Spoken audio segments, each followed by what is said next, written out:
Dania fue a Torreón. De vacaciones están dos. Saily Y y Paola. Paola. Catalina, que ya tiene 15. Y Dania se fue a arreglar papeles. Muy bien. 10. La próxima semana. ¿Menos la próxima semana? ¿A dónde te vas? ¿A vacaciones, rotación, ambas? Y aparte es lao. Ya. ¿Y siempre les aceptaron los trabajos? Aceptaron solo uno, que fue el de Entendimos. De todos los que enviaron, ¿y cuántos enviaron? ¿Y solo uno? Ni modo. Bueno. Muy buenos días, Yasiop. Vamos a continuar con la clase de farmacoterapia con fármacos convencionales o clásicos. Pues ya habría que agregarle más años a hace cuánto se descubrió la adriamicina, que fue el fármaco patrón de los antracíclicos. Son como, si dijéramos, la vancomicina de los antineoplásicos. Tienen muy amplio espectro. Casi en todas las neoplasias veremos que tienen aplicación, menos en primarios del sistema nervioso central. Y pues también se les ha etiquetado a los pobres, ¿no? Dirían hoy, les han funeado, así dicen. Mucho los han cancelado por la cardiotoxicidad. Sin embargo, pues tienen un espectacular espectro antineoplásico.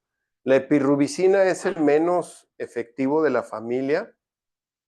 La hidarubicina se ha preferido para leucemias mieloides agudas, particularmente la M3, ya que su alcohol, el hidarubicinol, tiene una vida más larga y se piensa que pudiera tener un efecto antineoplásico más largo. Sin embargo, el Medical Research Council, que es el grupo de tratamiento de leucemia mieloide aguda del Reino Unido, comparó un estudio de daunorubicina versus hidarubicina y pues prácticamente no hubo diferencia estadísticamente significativa en la supervivencia y en la toxicidad. Por eso a veces cuando no tenemos hidarubicina para los pacientes con M3 que van a requerir quimioterapia, que cada vez afortunadamente son menos, pues lo sustituimos por daunorubicina. También se les conoce como ser sensibilizadores muy potentes para la radiación. Sin embargo, pues esto también puede provocar sinergia en sus efectos tóxicos. Y pues todo mundo le teme a la cardiotoxicidad, pero pues esa es una de mis pasiones de mi vida profesional. Si realmente previenes esta cardiotoxicidad, no debe de pandir el cúnico. Bueno, están los de la familia, la doxorubicina, la daunorubicina, la epirubicina y la hidarubicina.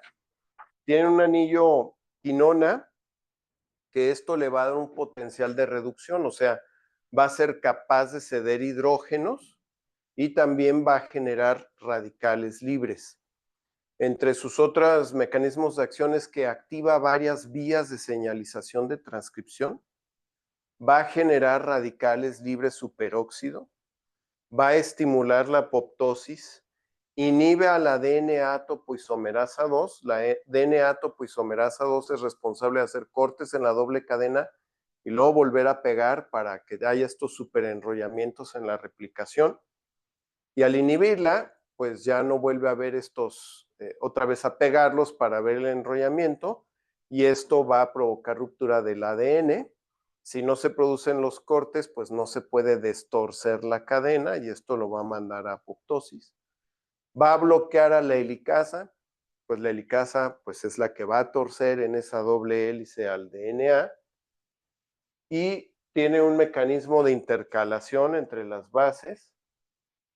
Esto, la interacción con la topoisomerasa 2 pues va a provocar rupturas en el ADN y estas rupturas no van a ser reparables, ¿ok? Tiene otros mecanismos de acción. Se va a generar un complejo DNA-antriciclina que se va a ligar a las helicasas, limitando la replicación del ADN. Va a suprimir la expresión del CEMIC. ¿En qué neoplasia tenemos CEMIC? CEMIC. CMYC está en el cromosoma 8. Entonces, ¿en qué neoplasias? Que ve el doctor Manuel en los linfomas, ¿ok? Que tienen translocación 2.8, 8.14, etcétera. Y es un factor de transcripción. Entonces, al disminuir la expresión, se va a disminuir la transcripción. Va a oxidar a las bases del ADN.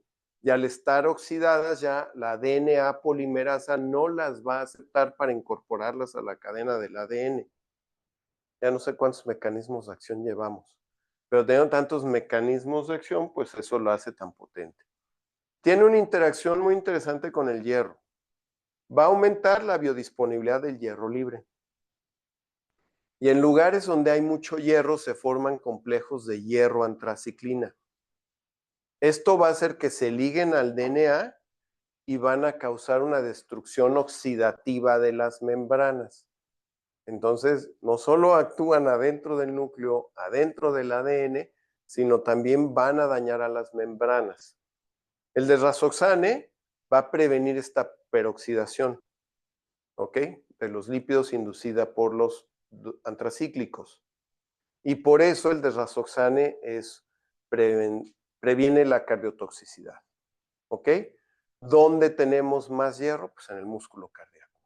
Y por eso, con la formación de estos complejos hierro-antraciclina, es que se produce la necrosis de la miofibrilla cardíaca. Y por eso los antracíclicos tienen la tan temida cardiotoxicidad. Las dietas ricas en hierro van a aumentar la cardiotoxicidad cuando estamos administrando antracíclicos. ¿Ok? Entonces, también en estos pacientes que transfundimos mucho, tendremos que estar pendientes que si hacen sobrecarga de hierro y nosotros continuamos administrando antracíclicos, podemos potenciar la cardiotoxicidad u otras toxicidades del antracíclico. Y bueno, aquí un esquema, cómo entra a la membrana. Ya desde acá, por oxidación, va a formar radicales que dañan a la membrana, activando las vías de las caspasas, cómo se forma el complejo de la antraciclina con el hierro, que va a activar otras caspasas, favoreciendo necrosis y apoptosis, que son diferentes mecanismos de muerte, ¿no? Y pues cómo al oxidar las bases del ADN no deja que se incorporen adecuadamente, y también su inhibición de la topoisomerasa 2 y de la helicasa. ¿Ok?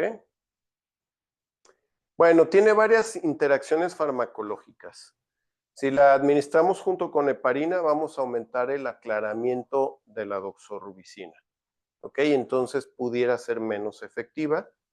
Si lo usamos en conjunto con fenobarbital, vamos a aumentar la eliminación de la doxorubicina o del antracíclico.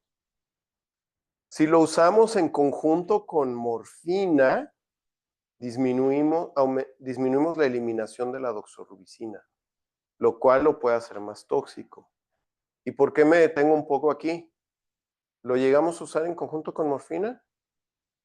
Pues sí tenemos que tener esto en mente en nuestros pacientes que tienen dolor por sarcomas y que estamos administrando antracíclicos, a ver qué va a ser más tóxico. Si lo usamos con acetaminofén o con carmustina, va a aumentar la hepatotoxicidad. Si lo usamos con ciclosporina, va a aumentar la toxicidad de la doxorubicina. Cuando hablamos de doxorubicina, tomen como sinónimo que estamos hablando de daunorubicina, epirubicina e hidarubicina. ¿Ok? Se usa la doxorubicina porque ese fue el papá de la familia. La dosis varía, es muy amplio el rango. Podemos usar en una dosis de 30 a 90 miligramos metro cuadrado dosis. Por ejemplo, tenemos esquemas de 75 miligramos metro cuadrado día, un solo día. Esquemas de 30 miligramos metro cuadrado día, 3 días continuos. Esquemas de 50 miligramos metro cuadrado día, 1, 3 y 5. Entonces, hay un rango de dosis importante y que vamos a conocer. La daunorubicina generalmente se usa a menor dosis, de 25 a 50 miligramos metro cuadrado dosis. La hidarubicina de 10 a 15 miligramos metro cuadrado dosis. La epirubicina, como dijeron que es menos efectivo y jamás la he usado en mi vida, no la voy a poner. Se usan cada 7 a 21 días. En un esquema de tumores sólidos la vamos a usar cada 21 días. En un esquema BFM de inducción lo estamos usando cada 7 días. Entonces, dependiendo de la neoplasia, es la frecuencia con que la vamos a usar. Las infusiones prolongadas van a disminuir las náuseas y los vómitos. Esto es importante considerarlo porque en esa tabla de potencial emetogénico, junto a cisplatino, vas a encontrar doxorubicina. Entonces, si tienes un paciente con osteosarcoma que le vayas a administrar un ciclo cisplatino doxo, sabes que va a tener muchas náuseas y vómitos. Y una tentación, pues sería alargar el periodo de infusión. Nada más que si alargas el periodo de infusión, aumentas la mucositis. Y la mucositis, aunque no es el efecto limitante de dosis clásico, puede llegar a convertirse en un efecto limitante de dosis de las antraciclinas. ¿Ok? Hay una falacia, tenemos una clase de estrategias de protección o de prevención de la toxicidad, donde si tú infundes en un mayor tiempo, el antracíclico es menos cardiotóxico. El doctor Lipschultz ha demostrado que tú puedes pasarla en bolo y es igual de cardiotóxico que si lo pasas en infusión continua. Y si lo pasas en infusión continua y vas a dar más mucositis, pues creo que vale la pena hacer infusiones cortas. Efectos adversos. La mielosupresión es el efecto limitante de dosis. Y si no, pregúntenle a Mateo Israel Mariscal Galindo. Recibió doxorubicina 2 semanas seguidas y pues ya ahora le quieren estudiar 1000 cosas. Yo estoy más paciente, ¿por qué? Pues porque sé que recibe una reinducción dosis y que se va a tardar más en recuperarse. La mucositis. Y es útil que cuando yo tengo un paciente que le voy a administrar fármacos que provocan mucositis, pueda hacer medidas preventivas y una es hacer enjuagues con agua fría y bicarbonato desde que lo ingreso, antes de que se establezca la mucositis y sobre todo un adecuado aseo dental. Tienden a presentar 7 a 10 días de la administración, ¿ok? Entonces, por ejemplo, este chiquitín que se le puso una el 9 y se le puso otra el 16, pues lo que pasa es que cuando venía con la del 16 ya venía para abajo y le das otra, pues le haces un efecto más mielosupresor, pero también ese es el efecto antineoplásico que usas. Mucho cuidado con la extravasación. En la extravasación es un fármaco vesicante, ¿ok? Y todos esos mecanismos de acción que vimos los va haciendo en la piel.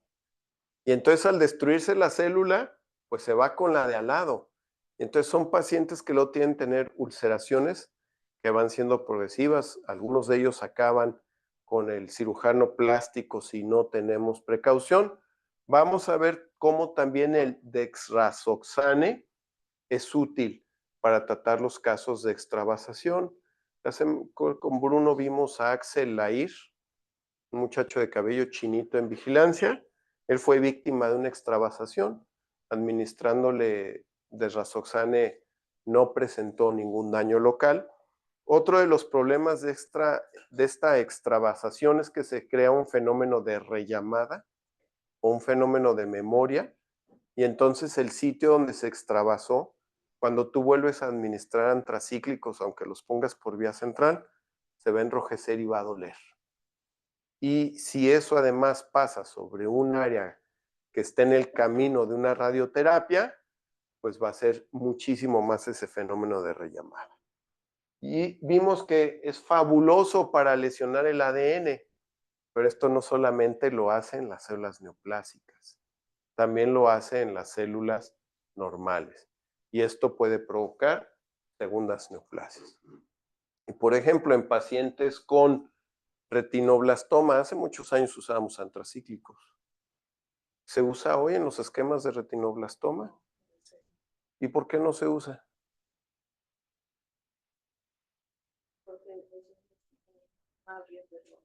Y si yo le meto un fármaco que además me produce más lesiones al ADN, pues acorto el tiempo de latencia para esa segunda neoplasia y pues aumento la posibilidad de que la tenga. Incluso había esquemas donde se alternaba etopósido y se alternaba doxorubicina. Vamos a ver que el etopósido también tiene el potencial de desarrollar segundas neoplasias. ¿Ok? ¿Alguna pregunta de los antracíclicos? Bueno, la mitojantrona es primo y muchas veces lo consideramos como un antracíclico. Es una antracenodiona y la diferencia es que tiene más anillos que los antracíclicos, pero sus mecanismos de acción prácticamente son los mismos. ¿Ok? Se va a ligar a los ácidos nucleicos, inhibe la síntesis de DNA, RNA, se intercala entre las cadenas de DNA y como tiene múltiples anillos, pues genera enlaces más fuertes y básicamente se intercala entre la guanina y la citosina, provocando rupturas sencillas y dobles de la cadena del ADN. ¿Ok? Pues obviamente será más difícil reparar una doble ruptura que una ruptura sencilla. Tiene la ventaja de ser menos cardiotóxica. ¿Ok? También en la clase de prevención de la toxicidad vamos a ver lo que es el índice cardiotóxico, donde la doxorubicina se toma como la unidad y ya van bajando, ¿no? La daunorubicina, por ejemplo, la doxorubicina es 1, la daunorubicina es 0.75. ¿Ok? La mitojantrona viene siendo como 0.5. De todos modos, yo recomiendo acompañarla del desrazoxane desde la primera dosis de aplicación. Inhibe a la topoisomerasa 2. ¿De qué color son los antracíclicos cuando los mezclamos? ¿Nunca han visto rojos y naranjas? ¿Y la mitojantrona? Es azul. Y entonces, yo me acuerdo en el infantil, pues básicamente lo usamos para esquemas de rescate de mieloide. Pues los de mieloide con recaídas iban a morir, ¿no? Y entonces, pues la gente le llamaba el veneno azul. Y le llamaba el veneno azul porque además provoca manchas azules en los dedos y en las escleras. ¿Ok? Entonces, imagínense el efecto psicológico que eso ocasionaba en los pacientes. Tiene una vida media de 23 a 42 horas, se elimina por metabolismo hepático, entonces habrá que tener precaución en los pacientes que tienen daño hepático. Su principal toxicidad es la mielosupresión. La cardiotoxicidad es mucho menor que con los antracíclicos y provoca estas manchas azules en dedos y escleras que se les van quitando. Y otra cosa que les van a preguntar los pacientes es por qué la base de las uñas se les mancha oscuro. Eso es algo muy característico de los pacientes en los cuales usamos antracíclicos. No les digan que es normal, díganles que es por la quimioterapia, pero que con el tiempo se les va a quitar. ¿Ok? La dosis va de 10 a 14 miligramos metro cuadrado dosis y hay esquemas de 3 a 5 días. Y clásicamente se utiliza en pacientes con leucemia mieloide aguda, en el esquema MAE, ¿no? De mitojantrona, citarabina, etopósido. Ya en varios de los esquemas se utiliza desde la primera línea, ¿ok? O también en los ciclos HAM si somos muy ingleses, ¿no? Que es la citarabina altas dosis con mitojantrona, típica de las consolidaciones de leucemia mieloide aguda. También se usa en algunos esquemas de rescate de leucemia linfoblástica aguda. Habrán visto que lo usamos en el protocolo UCAL R3. Y también tenemos a la doxorubicina liposomal pegilada. Aquí no la usan en sólidos, ¿verdad? Bueno, el estar pegilada le aumenta la vida media hasta 50 horas y va a hacer que tenga una distribución más limitada, no tiene un volumen de distribución tan amplio, pero por eso se considera que su aplicación pudiera ser en tumores sólidos. En teoría, porque el tumor sólido por esta pegilación va a retener más tiempo la doxorubicina, salud. Y eso va a exponer a la célula neoplásica más tiempo a la acción de la doxorubicina. El efecto principal secundario de esto es la disestesia palmoplantar. Bueno, esta distribución disminuida hace que no lo utilicemos en leucemia linfoblástica aguda. ¿Qué es la disestesia palmoplantar?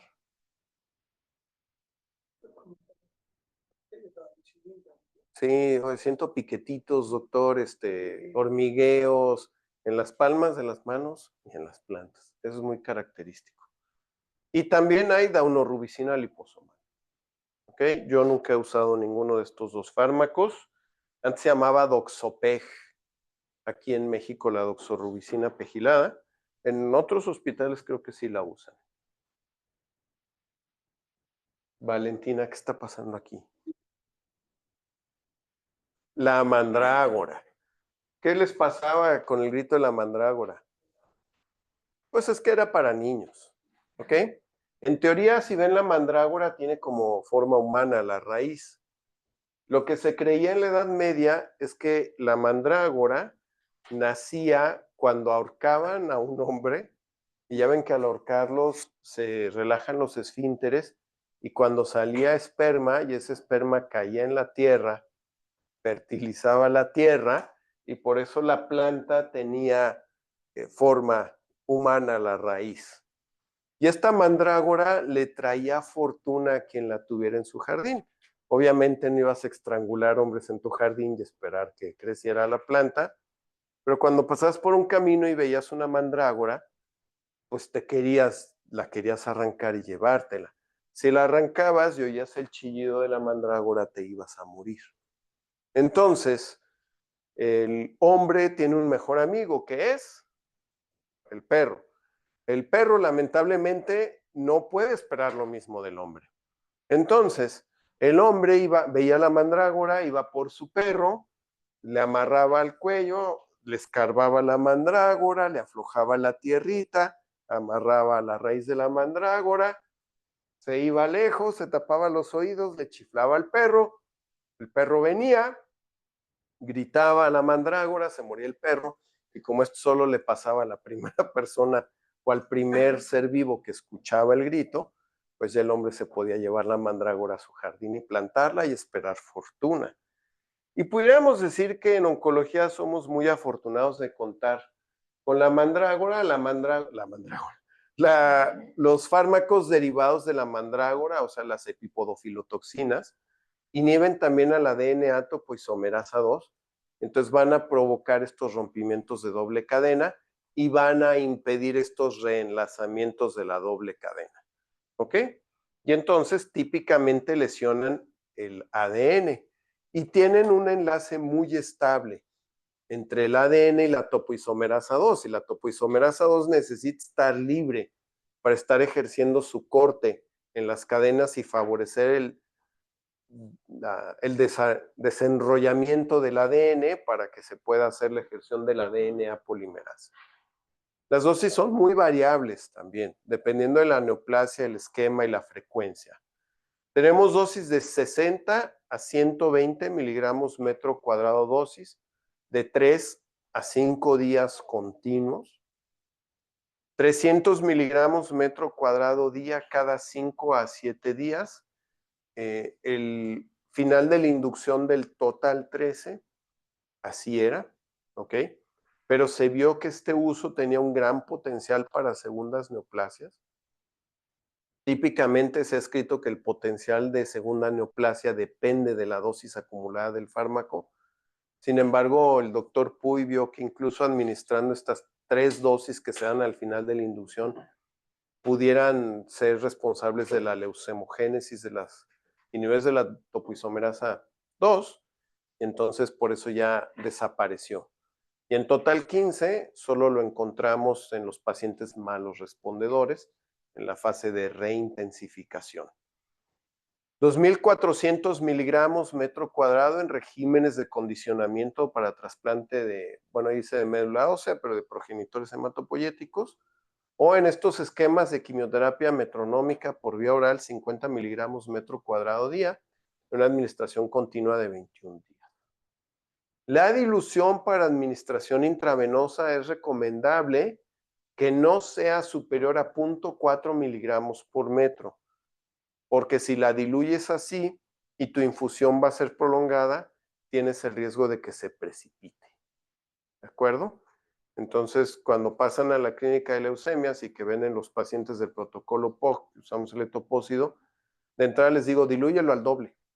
Así voy a tenerlo a 0.5 miligramos por mililitro. La diferencia es que yo lo paso en 1 hora. Pero un esquema de infusión de mieloide que pasan en ¿cuánto? Esquemas de hasta 24 horas, 20 horas. Entonces, si no lo diluyo bien, se va a precipitar. ¿De acuerdo? Ahí vamos a ver en el suerito, en el gotero precipitado. Sus toxicidades, la mielosupresión, puede ser la limitante de dosis. Es un fármaco vesicante, no tanto como los antracíclicos ni la vincristina, pero sí provoca flebitis. En varios de nuestros pacientes les comentarán a ustedes que las venas les duelen, se las palpan ustedes, las sienten duras, las ven medio hinchadas, y si por ahí pasó antracíclico, también las van a ver más oscuras. La mucositis no es tan intensa como en los antracíclicos.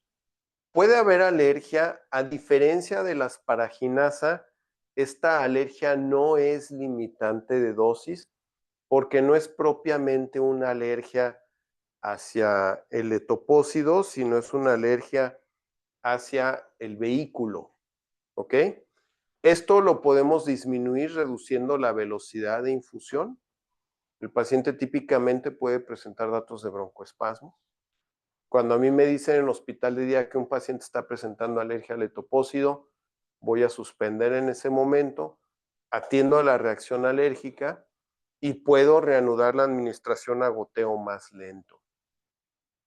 Otro de los síntomas que da durante la infusión es hipotensión. Es decir, el paciente se siente mal, mareado, vamos a ver típicamente como datos de bajo gasto, pues reduciendo la velocidad de infusión o pasando una carga de solución fisiológica podemos revertir esto.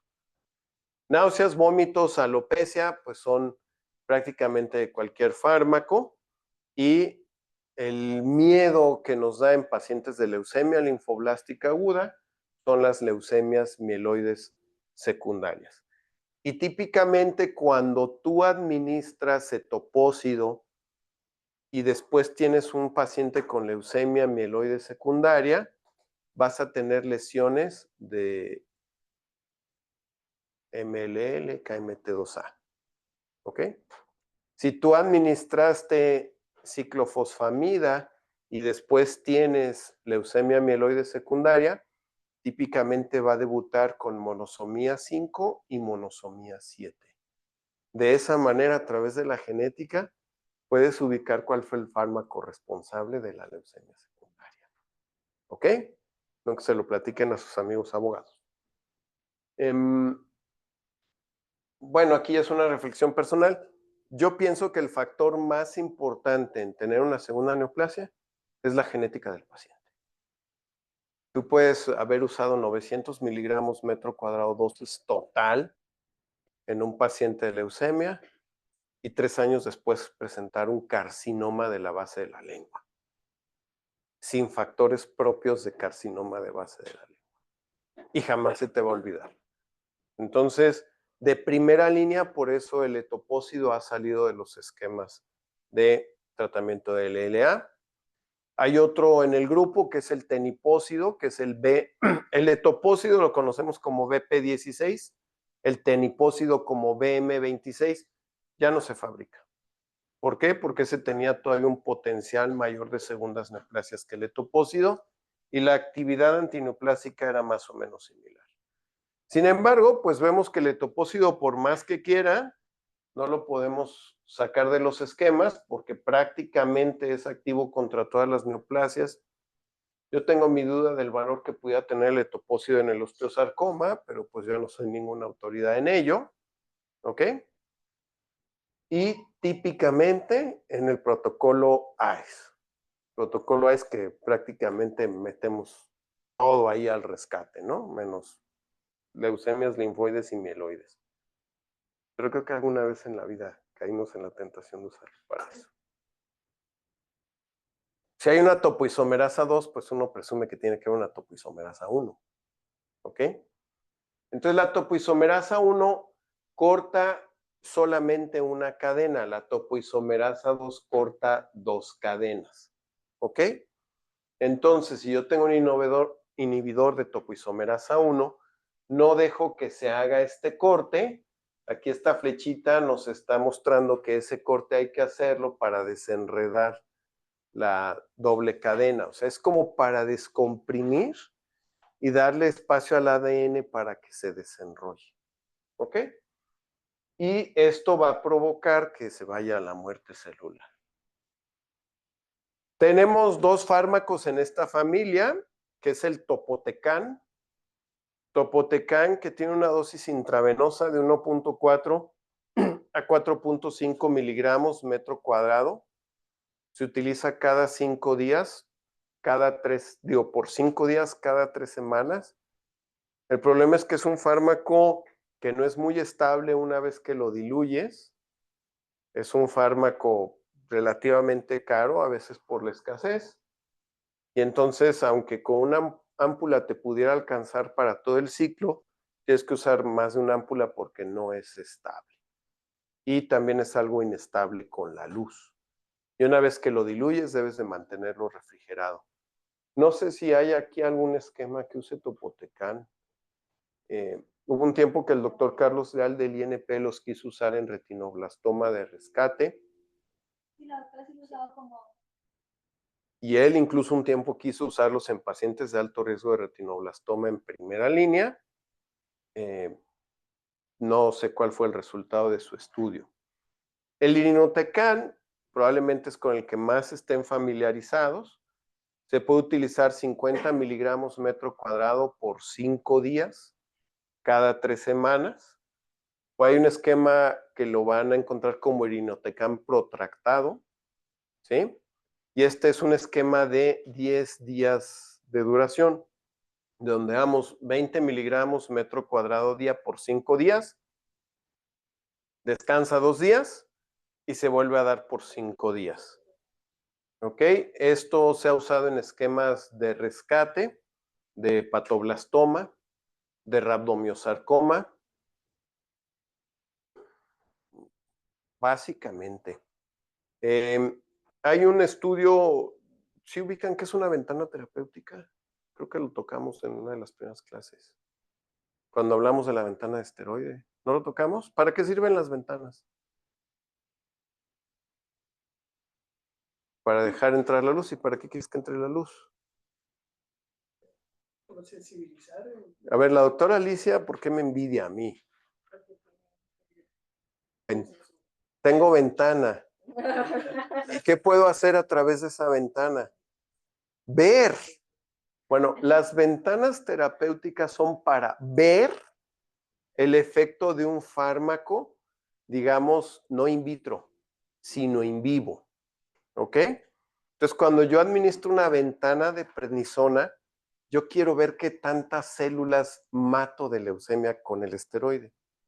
Bueno, entonces hay un estudio que es clásico de las ventanas en rabdomiosarcoma, donde siendo el BAC el estándar de cobre, me tocó escuchar alguna vez en un congreso internacional, dicen porque pues sería el estándar de oro si curáramos más, ¿no? Pero bueno, es el estándar de bronce, dijeron ellos, ¿no? Pero siguen todavía sin ser superado. Entonces, dijeron, ¿qué les parece si en las primeras 12 semanas o 9 semanas, que es en los pacientes no resecables, damos 3 ciclos, ¿no? Y luego evaluamos para ver si se puede resecar. Pues pongámosla con vincristina. Y entonces hubo vincristina, el BAC clásico, en uno se sustituía por inotecan y en el otro me parece que por topotecan. Sí mostró actividad, pero sigue siendo el BAC lo que seguimos usando, así es que ya saben cuál fue la conclusión de ese estudio. En los esquemas de rescate generalmente los usamos con temozolomida, dependiendo de la neoplasia, o lo podemos usar con cisplatino. ¿Ok? De su toxicidad puede dar mielosupresión. No suele ser tan intensa si tú dices, oye, lo voy a dar cada 21 días y lo administré durante 10 y puedo darlo a los 21, no es tan mielosupresor. Lo que nos preocupa es la diarrea. Y la diarrea es el efecto limitante de dosis. ¿Ok? Y esa también fue una de mis grandes pasiones, cómo limitar cuando nos traen el Camptosar a México y pues estando en el infantil, queremos ver si sirve en niños, pues vamos haciendo un estudio y a todos les daba chorrillo. Y las guías de prevención de toxicidad te decían que les dieras loperamida. Y les dábamos loperamida con horario y les dabas hasta 2 miligramos cada toma y nada. Y entonces pues les dábamos lactobacilos, les dábamos, hasta que me topé con un estudio de carbón activado.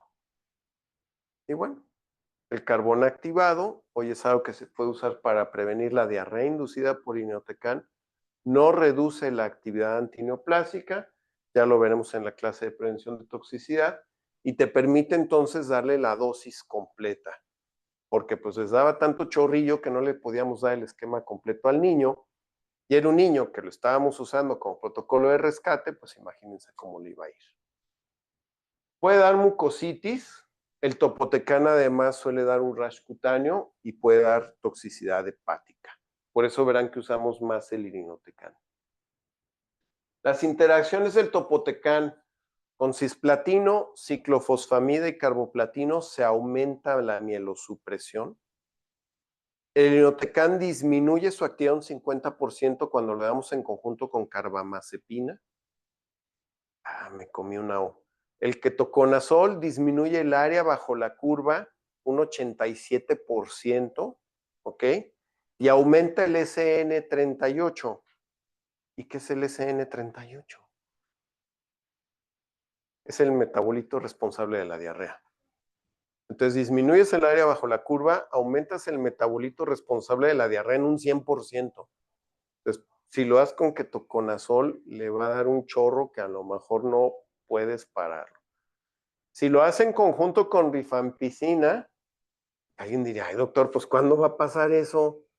Pues sí tenemos pacientes con tuberculosis. Afortunadamente no en las clínicas que usan irinotecan, pero la tuberculosis es muy frecuente en Jalisco. Se va a aumentar también el SN38. Su espectro es para hepatoblastomas, sarcomas y neuroblastomas. ¿Ok? Incluso un tiempo se intentó rescate. No más en esas neoplasias. ¿Ok? ¿Alguna duda con el irinotecan? ¿Algún comentario que se me haya pasado? ¿No? Con la vincristina. La vincristina hablábamos que inhibe la formación del uso mitótico, ya que va a inhibir la polimerización de los túbulos. ¿Ok? Un microtúbulo se va formando por varias estructuras de alfa-tubulina y beta-tubulina, como esos juegos de niños que vamos haciendo torres, ¿ok? Y las vamos ensamblando. Eso es precisamente como se forma un microtúbulo. Se van ensamblando alfa y beta tubulina para ir constituyendo ese polímero, ¿ok? Entonces los alcaloides de la vinca, ya dijimos, vincristina, vinblastina, vindecina, vinorelbina, van a inhibir este ensamblaje y los taxanos van a evitar que se desensamble, porque los microtúbulos en algunas células sí necesitamos como que estén casi siempre disponibles, pero cuando es la mitosis necesitamos que se ensamblen y se desensamblen. Si no se da este fenómeno, no va a haber una mitosis adecuada. Y entonces por eso la vincristina es fase específico de la mitosis. ¿Ok? La vincristina tiene una vía intravenosa exclusiva y debemos de garantizar una adecuada permeabilidad. Idealmente por eso les ponemos catéter a los pacientes. Y a mí se me hace inconcebible tener un paciente con leucemia linfoblástica aguda, con un catéter de puerto, al que viene una vez al mes a ponerse vincristina y ya todo el resto del mes toma vía oral, y las enfermeras digan, qué flojera canalizar el catéter si solo le van a poner vincristina. Para eso es el catéter, para que no se extravase, porque es extremadamente vesicante. ¿Ok? La vía intratecal es fatal. Está prohibido que frascos de vincristina entren al área de procedimientos, porque En un día que tengas 8 pacientes, que estés distraído con la música, el video, con la chorcha, con que a este niño, el metotrexate, tráiganmelo, se te puede ir una vincristina ahí. Te la pones sintatecal, va a ser fatal. Es también de muy amplio espectro antineoplásico en leucemia linfoblástica aguda, neuroblastoma, Wilms, linfomas, tanto no Hodgkin como Hodgkin, rabdomiosarcoma. ¿Alguna otra neoplasia que no les haya puesto aquí? Sarcoma de Ewing.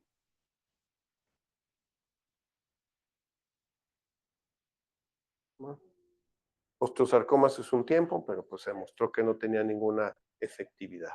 ¿Ok? La dosis va de 0.4, 1.5 o hasta 2 miligramos metro cuadrado por semana, pero la dosis tope es de 2 miligramos absolutos.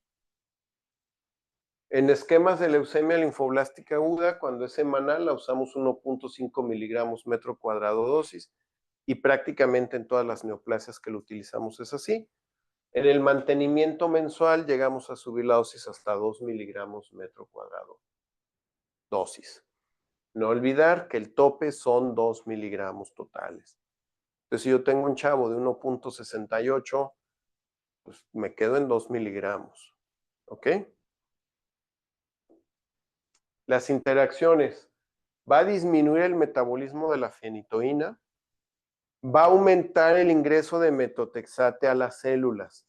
Y por eso aumenta su toxicidad o actividad antineoplásica. Aumenta las dos. Por eso en la reinducción de los de riesgo favorable se le pone vincristina antes del metotrexate. ¿Ok? Pero por eso en el mantenimiento, la semana de la vincristina no lleva metotrexate.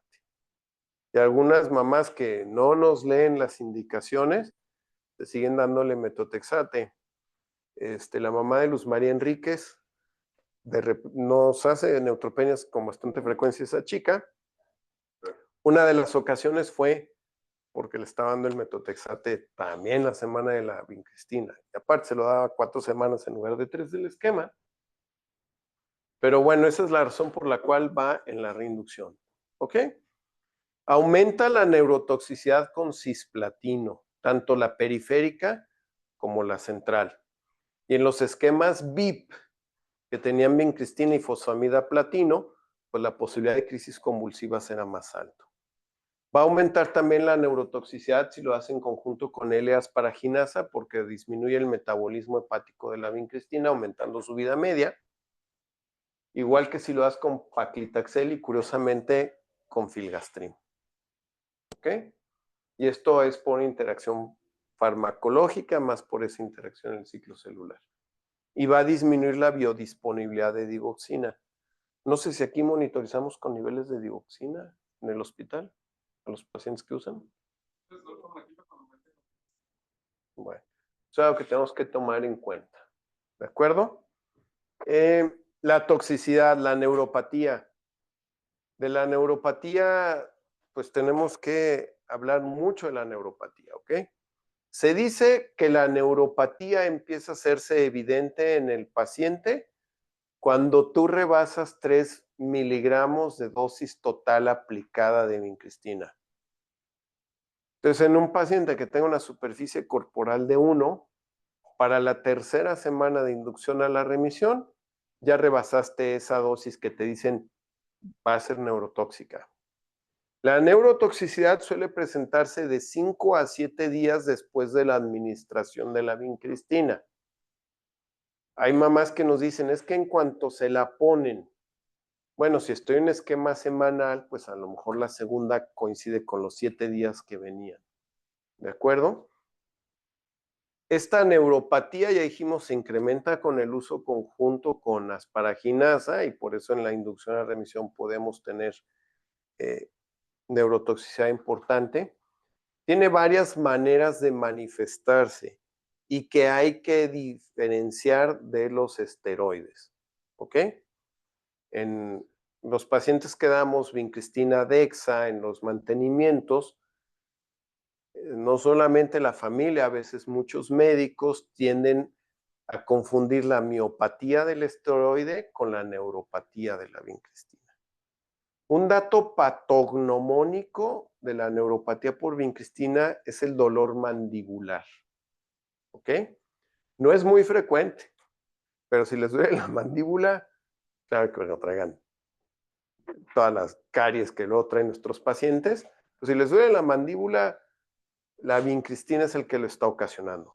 Puede dar amaurosis, y eso es espantoso, porque a veces estás administrando el bolo y, doctor, no veo, y tú, ay, güey, ya veo, pero a veces es irreversible. Afortunadamente, eso no es nada frecuente. Puede ocasionar una neuritis óptica, pero esta neuritis óptica mejora al administrar esteroides. Entonces, por eso muchos de nuestros pacientes nunca nos lo refieren. Y muchos de nuestros pacientes nunca nos lo refieren porque no leen.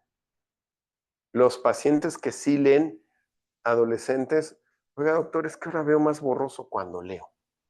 Muy probablemente es porque están teniendo una neuritis óptica por vincristina. Vale la pena de todos modos enviarlos con oftalmología para que le hagan un buen chequeo. Entonces ya dijimos los ojos. El sistema nervioso central puede ser desmielinizante. Ese es un efecto idiosincrático. Eso quiere decir que es un efecto que no va a depender de dosis acumulada. Es por la genética del paciente y que puede llegar a ser fatal. Yo recuerdo en el infantil, un paciente de rabdomiosarcoma, en la segunda dosis de vincristina, nos hizo una desmielinización impresionante, llegó hasta bulbo y falleció. No hubo ningún error de administración, no hubo un error en cálculo de dosis. Afortunadamente jamás en mi vida he vuelto a ver eso. Neuropatía, bueno, pues si seguimos hacia abajo, lo típico es el hilio, ¿ok? Y en algunos esquemas, si estás usando fármacos que van a inhibir la replicación de la mucosa intestinal, esa paralización del tránsito intestinal les va a dar mayor propensión a una colitis neutropénica. Si seguimos, bueno, el típico dolor lumbar que presentan los pacientes por esa neuropatía periférica, puede dar retención urinaria por afección de los nervios que van hacia la vejiga, puede dar estreñimiento por disfunción del esfínter anal. En los bebecitos, a mí no se me olvida, es como muy característico que cuando evacúan o miccionan, dicen los papás que se pone muy irritable y es por esa neuropatía de la vincristina. Extremidades inferiores, pues da parestesias, disminución de la fuerza, puede dar hiperreflexia en un inicio para posteriormente hiporreflexia, abolición de los reflejos osteotendinosos. Y un dato característico de la neuropatía por vincristina es el pie péndulo. ¿Ok? El pie está totalmente caído. La neuropatía por vincristina puede ser reversible, pero puede llegar a ser irreversible. Y quienes estuvimos ayer en visita, como comentábamos, si yo sospecho que ya tiene un daño importante, lo ideal es hacer una electromiografía con velocidad de conducción nerviosa, lo cual es muy doloroso con los pacientes. Hay quien te dice que si la neuropatía es leve, puedes disminuir un 25% la dosis de la vincristina, 50% o incluso interrumpir la administración. Creo que a ustedes ya no les tocó Valeria Estrella, una chica del LA bastante simpática, está en vigilancia. Ella de plano tuvimos que dejar de administrarle vincristina. Ya ven que yo les digo que yo salgo a hablarle a los niños, porque yo empiezo la exploración desde ahí. Me gusta ver cómo caminan cuando vienen al consultorio. O sea, ella venía abrazada de su mamá y arrastrando todos los pies y caminando como zombie. Y pues le quitábamos la vincristina, se recuperaba, le reiniciábamos la vincristina y otra vez. Finalmente se quitó la vincristina de su mantenimiento. ¿Ok? Porque a veces esto llega a ser irrecuperable. Y bueno, puede sustituirse en ocasiones por otro fármaco. Ha habido múltiples ensayos para tratar de prevenir esta neurotoxicidad. Dar tiamina, dar gabapentina, dar pregabalina. ¿Cuál es el mejor? Es muy difícil. Dar glutamina. pero glutamina incluso sabemos que se usa en los cultivos celulares para que crezcan las células neoplásicas del laboratorio, entonces es un poco controversial su uso. Yo quise usar glutamina, pero a través de una adscrita del infantil que estaba en laboratorios, me dijo, es que eso le damos a las células para comer, no se lo pongas, porque entonces vas a favorecer que la neoplasia se replique. ¿Ok? Hicimos con el doctor José Marcos Félix Castro una tesis donde, y con el servicio de neurología del infantil y rehabilitación, al paciente se le hacía una electromiografía con velocidad de conducción nerviosa al diagnóstico y al final de la remisión. ¿Ok? Y se hacía exploración neurológica por neurólogo cada semana durante la inducción. No solamente se interrogaba al paciente, porque pues imagínense yo haciendo exploración neurológica. No, hacía un neurólogo pediatra. ¿Ok? Y hacía en una tabla cómo había encontrado el paciente y teníamos 3 grupos. El grupo testigo al que no le administrábamos nada, no me acuerdo si eran 3 o 4 grupos. A uno le administrábamos gabapentina, a otro oxcarbazepina, eran los fármacos que usábamos. Y quisimos ver cuál era menos tóxico, en un estudio donde supiéramos cómo estaba la velocidad de conducción nerviosa y cómo iba a ir al final. Todos los pacientes tuvieron aumento de la latencia de la velocidad de conducción nerviosa. El que menos tuvo fue la gabapentina. Lamentablemente fue en mi mudanza para acá y nunca publicamos esa tesis y pues quedará como algo anecdótico y por eso verán que yo les receto gabapentina a los pacientes con neurotoxicidad por vincristina. Incluso a los que me dicen es que le ponen la vincristina y a la semana se pone muy mal. Señora, siempre que le vaya a poner vincristina, dele gabapentina desde un día antes, manténgaselo una semana. Es muy vesicante y aunque hay formas de tratarlo, no tenemos un desrazoxane que sirva para esto. ¿Ok? Y entonces a veces acaban en úlceras terribles. Puede dar toxicidad vascular, incluso llevar al infarto al paciente. Nunca me ha tocado ver eso, afortunadamente. Muy raro también dan toxicidad pulmonar y pueden dar un síndrome de secreción inapropiada de hormona antidiurética.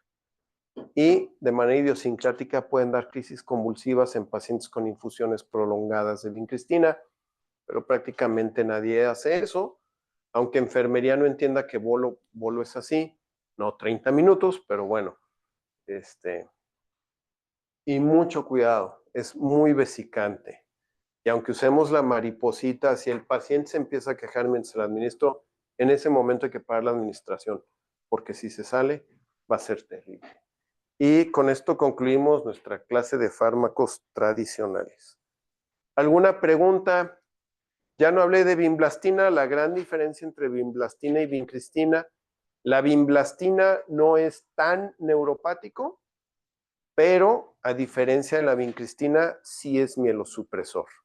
¿Ok? Y la vincristina incluso como efecto secundario puede dar trombocitosis. En la prehistoria se usaba para tratar pacientes con PTI refractaria, antes de que tuviéramos rituximab, por ejemplo. Sí. Antifúngicos y vincristina, básicamente con los grupos de los azoles. No debe de usarse y por eso fluconazol no se utiliza como preventivo en pacientes en inducción a la remisión que reciban vincristina. Básicamente los azoles.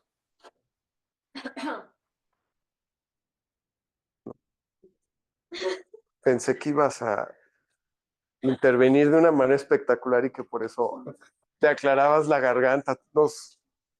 Tienes que decir algo, porque no así.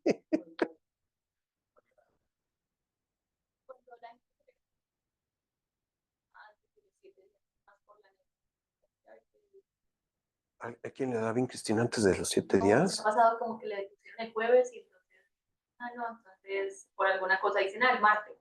No, nunca hagan eso. Sí, pues claro.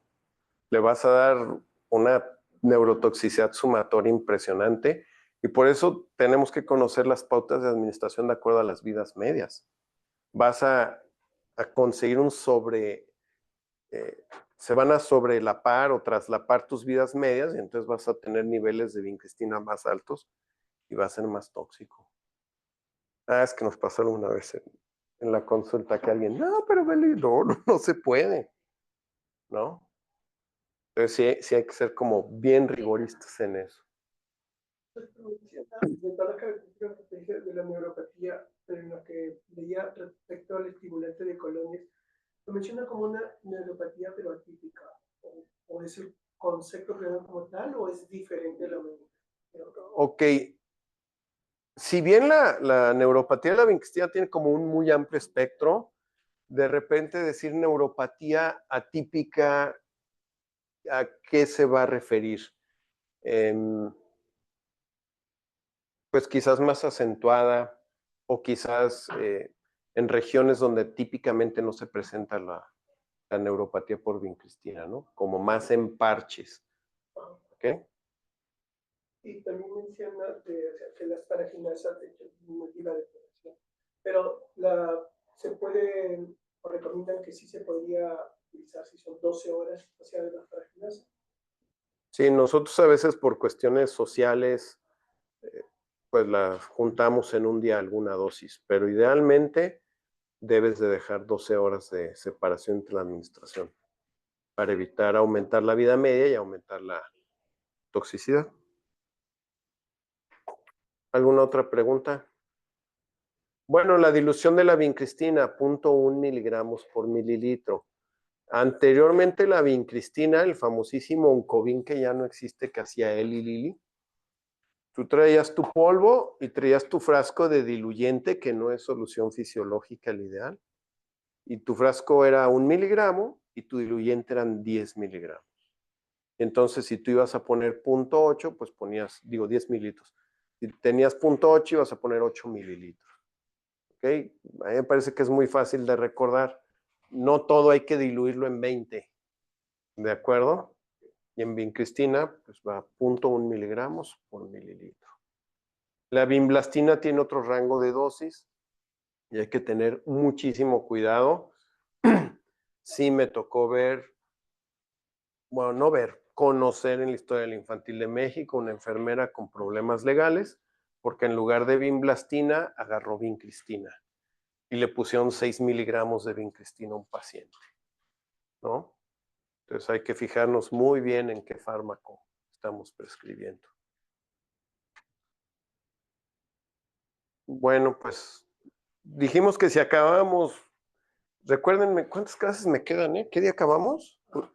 Yo me estoy emocionando y me estoy alargando, pero para la próxima vamos a ver todos los inmunoterapias que están, bueno, no todas, porque ya haces la diapositiva y al rato sale otra.